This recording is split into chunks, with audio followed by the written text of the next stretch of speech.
There we go. Got the jaw mounted back on it. Okay.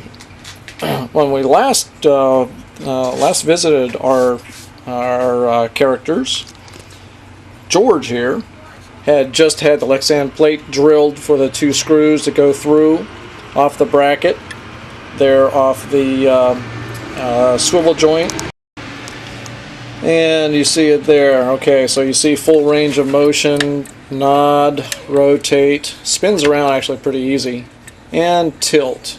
So tilt left, right, side to side. So that would be the 3rd servo that would go over on this side, and that would go into the very end there, how Halloween Bob has got his.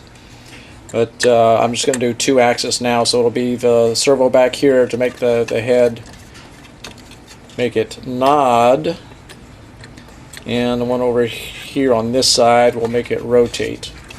So it'll go left, right. Again, spins around actually pretty easy. Whee! And him too. Okay, so anyway, so I've got those. Take it out of my bench there, and you see underneath how the bracket goes in. Okay, so that's why you see I had to cut pretty deep on either side to allow clearance for the bracket. Alright, so that goes on like that.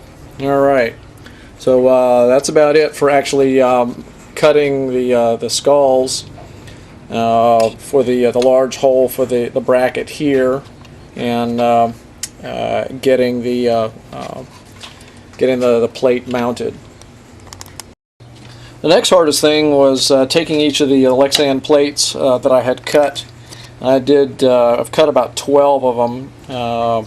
Finished up these 6 here, actually total of 7, including these 2 characters over here.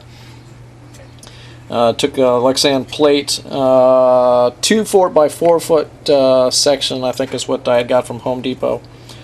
The plates here from Jim Ghost, from the gentleman there, took and just transferred the pattern over onto the rest of here, the rest of the big sheet of plexiglass that I had.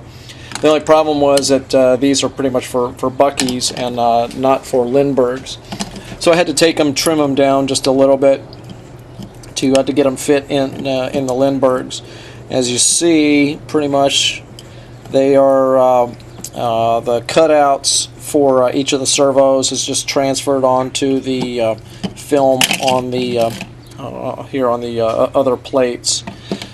Drilled holes, and then took my saber saw, or the electric jigsaw, and cut the holes in there. So you see them there, as pretty and beautiful as they are. Actually, they're pretty rough, but the servos fit in them. Once the servo goes in, then I'll measure or mark 2 holes for the mounting ears, drill those, and small screws, those little servo screws, will go in to hold them onto the plate. So I've got those, each of those marked off the original, and you see I drilled holes to use as the starting holes for the jigsaw to go in there and cut each one around. So I've got a bunch of these marked, and that's the next thing I'll do is cut the 2 or 3 remaining ones that I've got here. Alright, as you've seen in Halloween Bob's pictures and his videos, servos are mounted upside down, and the arms will go over here to little metal arms I haven't cut yet for mine to go in between these nuts, and then the servo arms will push, pull on those to make it nod, rotate, and eventually tilt. So that's pretty much it. Got my guys here ready to yak it up and say goodnight, boys. Good night, boys. Yeah, so that's pretty much it. They're just a bunch of deadheads.